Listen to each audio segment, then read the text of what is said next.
So I'm noticing that a lot of people are posting their quarantine isolation steak dinners here lately. And I thought I'd show my recipe, my own spin on what a steak dinner should look like or whatever's going on here in this fact. But honestly, I just wanted to post a steak dinner.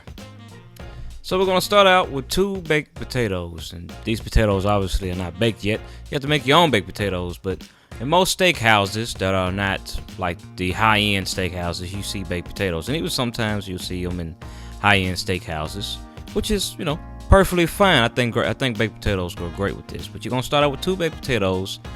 Then at this point, you're going to take 2 sheets of aluminum foil. Not sheets large enough to wrap the entire world with. Just something large enough to wrap the potatoes in.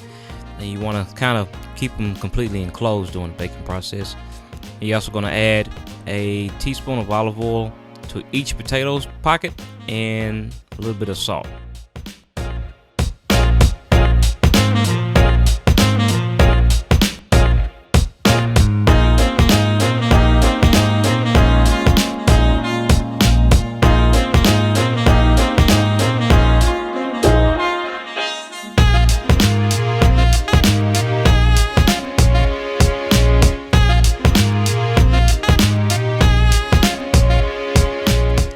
Next bunch, we got asparagus, and a lot of people are scared of this stuff. You'll see it in fancy steakhouses, and you'll see it in lower end steakhouses.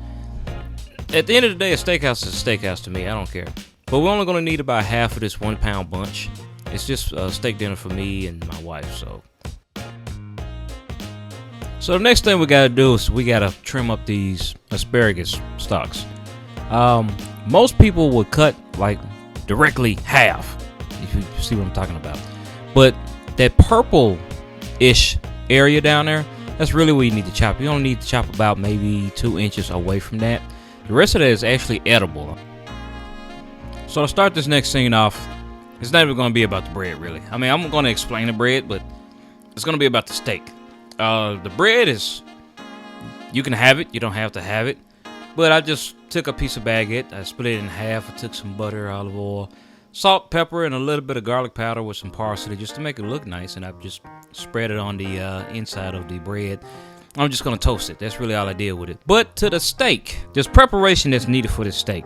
First off, you're going to have to age it. When you buy your steak from the store, it's not aged. It's actually fresh. It's most of that beef that you get from the store is probably 3 days old. So you have to age it. That's what's going to give you that steakhouse flavor. So in the way you age it is you take a little bit of salt. You take about 2 or 3 pinches of salt on each side of the steak.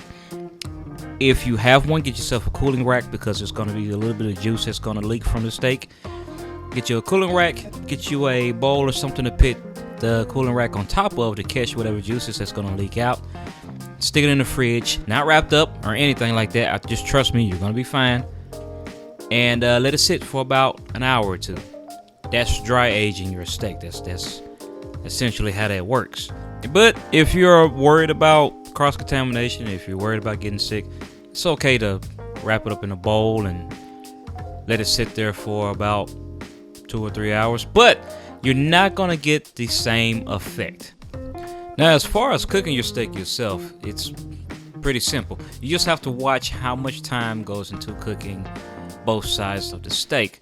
So to start out, you have rare, you have medium rare, you have medium well, you have well done. And then there's another one that a lot of steakhouses don't really talk about or don't really offer, which is called blue. Blue is the level before rare, if you can imagine that. Rare is already pretty raw for the most part, but it is cooked. But blue is almost like they threw it on the grill for 45 seconds and then took it off. But anyway, if you're going to cook your steak rare, you're only going to sear for about 2 minutes on both sides. If you're going to do medium rare, it's going to be 3 to 4 minutes on both sides. Medium, it's going to be about 4 minutes. Medium well, it's going to be about 5 minutes on both sides. And well done, it's going to be about 6 minutes on both sides. So most people are going to go medium to medium well. I'm not a medium well person, but it depends on the type of steak. So if it's a ribeye, I go well done. If it's a sirloin, I'll go medium well. And if it's a flank steak or something like that, I go medium, just to kind of help, because flank steak is pretty chewy. That's a muscle that gets worked a lot in the cow. But then you also have to remember that the different cook levels or different cook temperatures are going to be specified by how much pink is inside the steak. So rare is going to be the pinkest, medium rare is going to be quite a bit of pink with a little bit more cooked. Medium is going to be a little less pink. Medium well is going to be almost visible pink, and well done is no pink at all. And I'm a huge advocate for going ahead and cutting your steak open to make sure it's all cooked completely, because a steak is not like a water balloon where you can pop it and all the juices go flying out. The juice is pretty much trapped inside of all of the steak. It's just once you're done cooking it, you can't go cutting it up, because you will lose all that juice and the steak will dry out.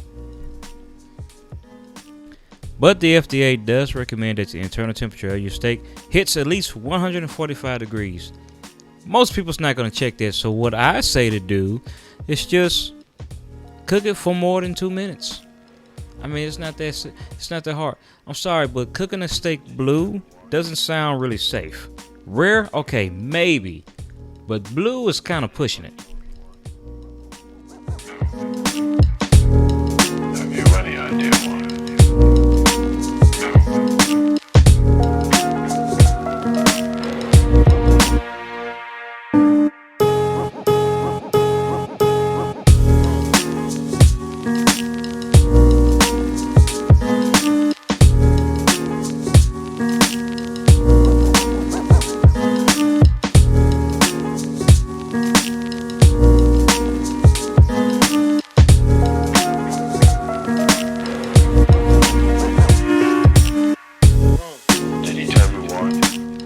Okay, so this spice blend that I'm using has absolutely no salt in it. That's just because the steak is already salted, and I actually let it sit up and dry age for a little bit, and that salt kind of seeps into the inside of the meat, and it just seasons the entire meat. Now, you can eat the steak the way it is with just the salt on it. It tastes wonderful, but I use equal parts paprika, cumin, crushed allspice, chili powder, garlic powder, onion powder, and cardamom. Also, it's been 6 minutes.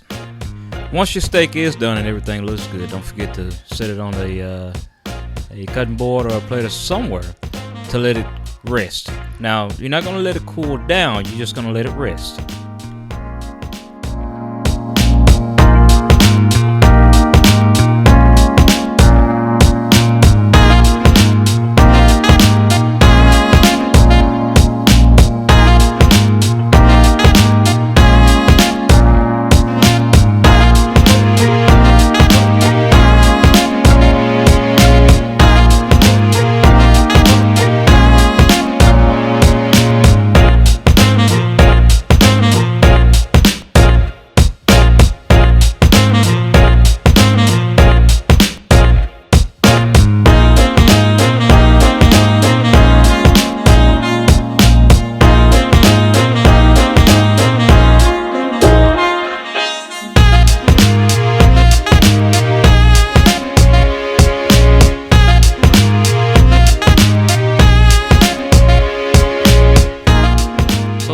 I decided to save that asparagus recipe for another video. I feel like it's a little special, so I'm not going to give it away on this one.